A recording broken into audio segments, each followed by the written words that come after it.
जिससे कभी 7 फेरे लिए थे, आज उसी को किसी शादी में झूठे बर्तन धोते हुए देखा। ना कोई शिकायत रही, ना कोई सवाल, बस एक लम्हा ऐसा था जहां सांस अटक गई और दिल चीख कर बोला, क्या यही अंजाम था उस घमंड का? कभी जो खुद को रानी समझती थी, आज दूसरों की प्लेटें उठा रही थी।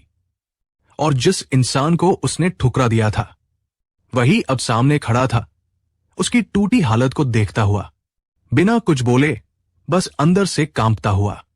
दोस्तों, ये कहानी सिर्फ एक टूटे रिश्ते की नहीं है, ये उस अहंकार की है जो एक इंसान को सब कुछ होने के बाद भी कुछ नहीं रहने देता, और उस इंसान की भी जो सब कुछ खोकर भी इंसानियत नहीं हारता। ये कहानी आपको झकझोर देगी, क्योंकि अंत में जो हुआ उसने सबकी आंखें नम कर दी, और आज के समाज के लिए एक आईना भी है। पूरी कहानी जानने के लिए वीडियो को आखिर तक जरूर देखें, लेकिन पहले वीडियो को लाइक करें, चैनल को सब्सक्राइब करें और कमेंट में अपना और अपने शहर का नाम जरूर लिखें।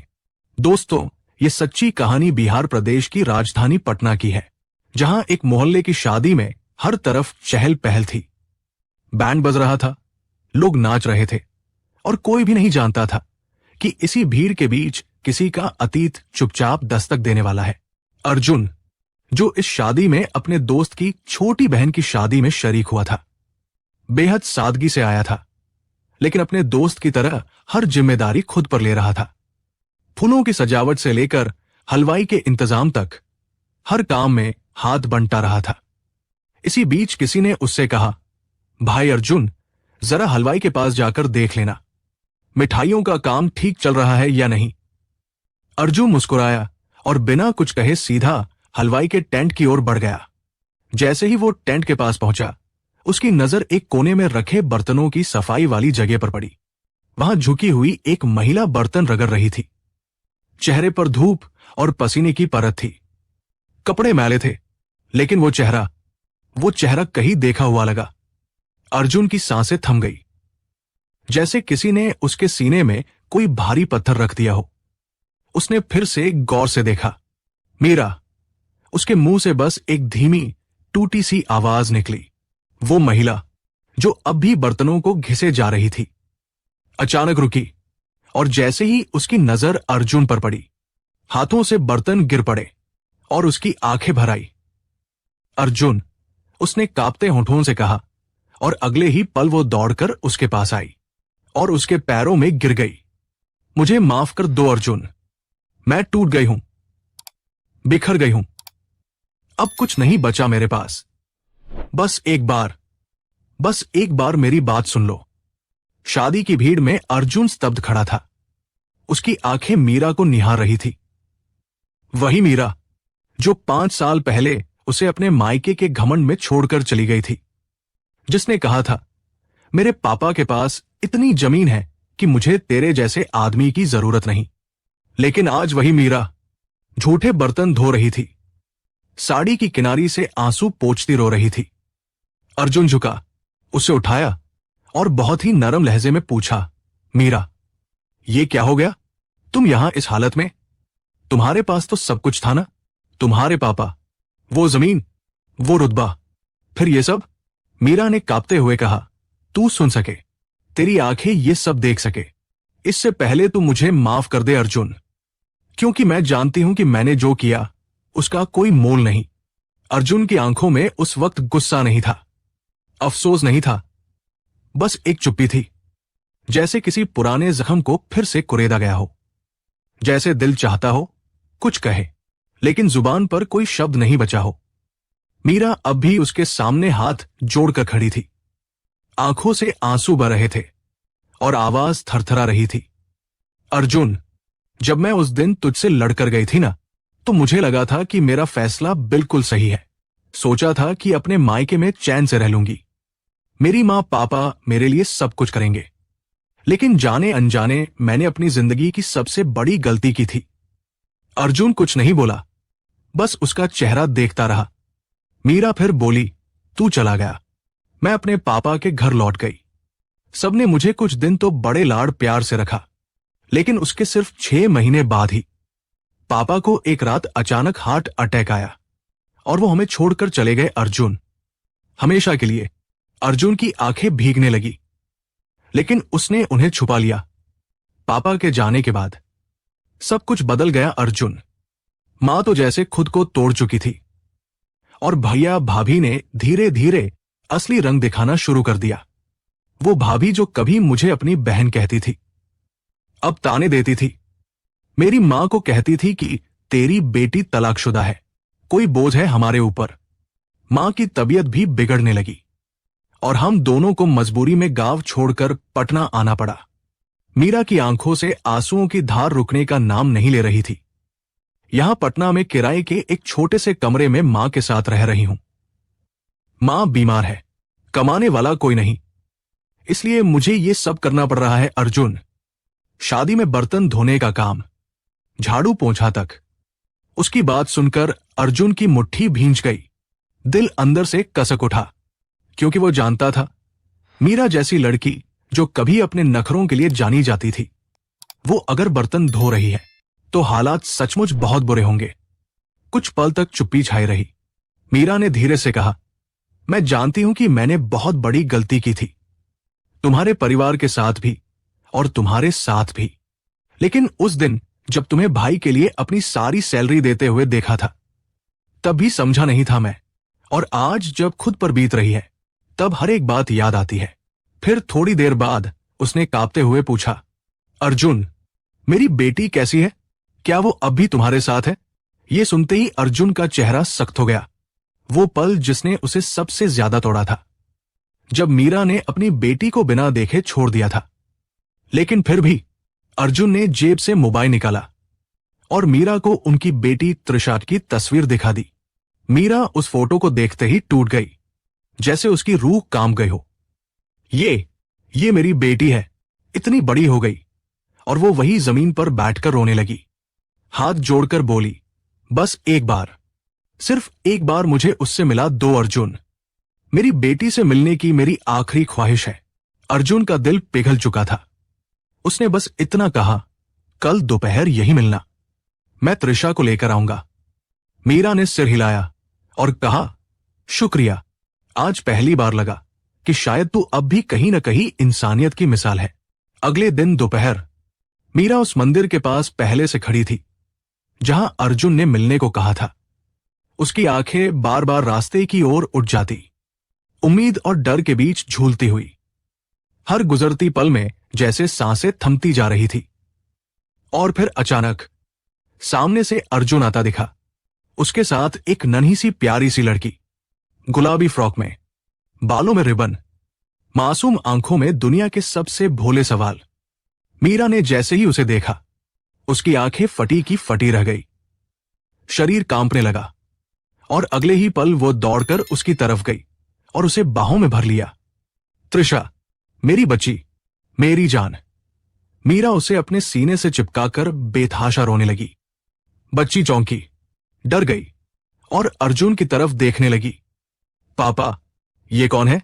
अर्जुन कुछ देर चुप रहा, फिर धीरे से उसके सिर पर हाथ फेरते हुए बोला, बेटा, ये तुम्हारी मां है, जिन्होंने तुम्हें जन्म दिया। त्रिशा की आंखें खुली की खुली रह गई। वो कुछ पल मीरा को घूरती रही, जैसे किसी अनजानी सच्चाई से सामना हो गया हो। लेकिन बच्चों का दिल साफ होता है, उसमें न हिसाब होता है, न नफरत। उसने धीरे से अपनी नन्ही बाहें मीरा के गले में डाल दी। आप मेरी मम्मी हो? मीरा अब तक फूट फूट कर रो रही थी। हाँ बेटी, मैं ही हूं, तेरी मां। मुझे माफ कर दे, मैं बहुत बुरी मां थी, लेकिन आज तूने मुझे छूकर सब कुछ लौटा दिया। वो तीनों वहीं सड़क किनारे बैठे रहे।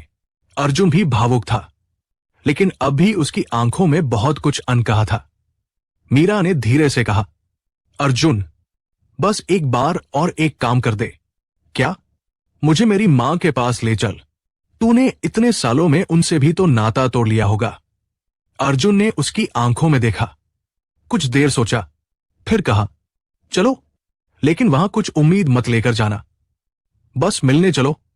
तीनों एक ऑटो में बैठकर पटना के उस छोटे से मोहल्ले की ओर निकल पड़े, जहां मीरा अब अपनी मां के साथ एक किराए के कमरे में रहती थी। घर बहुत ही साधारण था, दरवाजा टूटा हुआ। अंदर एक बिस्तर जिस पर झुकी हुई उम्रदराज महिला लेटी थी, मीरा की मां, जिनकी आंखें अब भी बेटी के लिए डबडबाए रहती थी। जैसे ही उन्होंने अर्जुन को देखा, वो बिना कुछ कहे रोने लगी। बेटा अर्जुन, तू आया? तू सच में आया? अर्जुन उनके पैरों के पास बैठ गया। कैसी है मां जी? अब तक तो ठीक थी, लेकिन अब लग रहा है कि मेरी बेटी को फिर से खो दूंगी, क्योंकि वो अब भी अकेली है। बेटा, मीरा वही खड़ी थी, सिर झुकाए हुए। तूने दूसरी शादी नहीं की अर्जुन, तो अगर मेरी बेटी को नौकरानी बनाकर भी रखना पड़े तो रख लेना, लेकिन अकेली मत छोड़ना बेटा। ये सुनते ही अर्जुन के चेहरे पर गहरी खामोशी छा गई। मीरा ने कांपती आवाज में कहा, मैं अब शिकायत नहीं करूंगी अर्जुन, कोई ताना नहीं दूंगी, कोई घमंड नहीं करूंगी। मैं सिर्फ एक मां हूं अब, जो अपनी बेटी को पालना चाहती है। तुम्हारे घर की जिम्मेदारी बनकर रहूंगी, सिर्फ एक कोना दे देना। अर्जुन ने एक बार त्रिशा की तरफ देखा, जो अब भी अपनी मां का हाथ पकड़े खड़ी थी।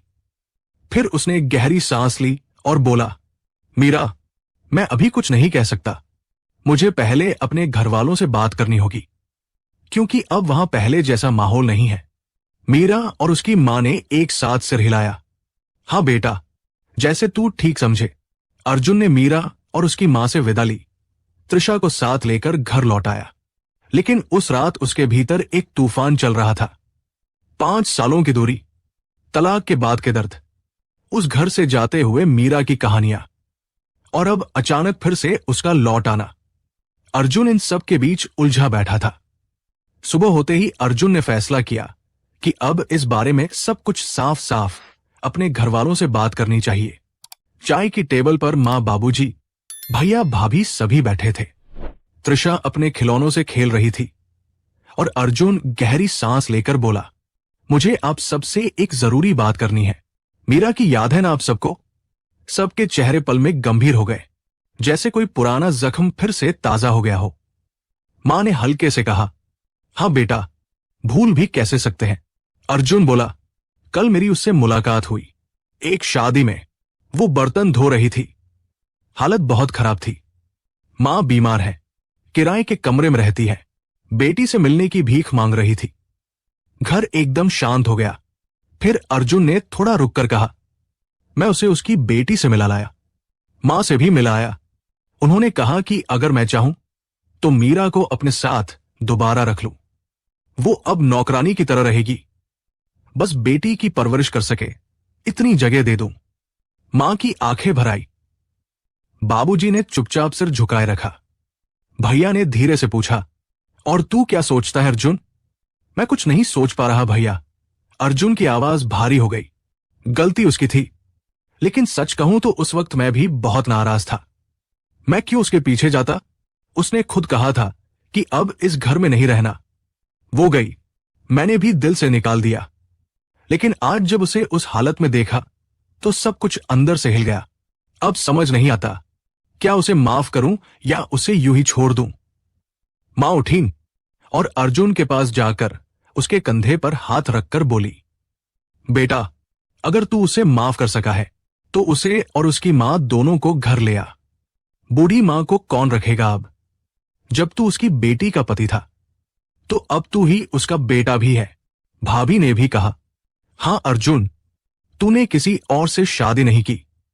त्रिशा को मां मिल जाएगी और मीरा को सुकून। अर्जुन के चेहरे पर पहली बार थोड़ी सी राहत दिखाई दी। ठीक है मां, फिर मैं आज ही उन्हें लेने जाता हूं। अर्जुन ने जब मीरा और उसकी मां को दोबारा घर लाने का फैसला किया तो उसका मन हल्का जरूर हुआ, लेकिन रास्ते भर उसके भीतर एक अजीब सी बेचैनी थी। एक डर था, कहीं वही पुरानी बातें, वही ताने, वही शिकायतें फिर से सब कुछ तोड़ न दे। लेकिन जब उसने मीरा के दरवाजे पर दस्तक दी तो भीतर से जो चेहरा निकला वो पहले वाली मीरा नहीं थी। वो चेहरा अब झुक चुका था। आंखों में चमक नहीं, सिर्फ पछतावे का नमक था, और होठों पर कोई जिद नहीं, बस मौन थी। मीरा ने दरवाजा खोला तो अर्जुन को देखकर उसकी मां सहारा लेकर उठीं और फिर कांपते स्वर में बोली, बेटा, क्या तेरा मन बदल गया क्या? अर्जुन ने मुस्कुराकर कहा, नहीं मां, अब मन नहीं बदलेगा। आप दोनों मेरे साथ चलिए, आपका घर अब आपका इंतजार कर रहा है। मीरा कुछ नहीं बोली, बस हाथ जोड़ दिए और धीरे धीरे अपनी मां को सहारा देते हुए तैयार हो गई। रास्ते भर तीनों चुप थे, लेकिन सबकी आंखों में एक अजीब सी उम्मीद पल रही थी। जैसे ही वे अर्जुन के घर पहुंचे, दरवाजे पर मां पहले से खड़ी थी। भाभी ने दरवाजा खोल दिया और जैसे ही मीरा ने घर की दहलीज पर पांव रखा, अर्जुन की मां ने थाली में दीप जलाकर उसका स्वागत किया। मीरा वहीं झुक गई और उनके पैर पकड़कर रोने लगी।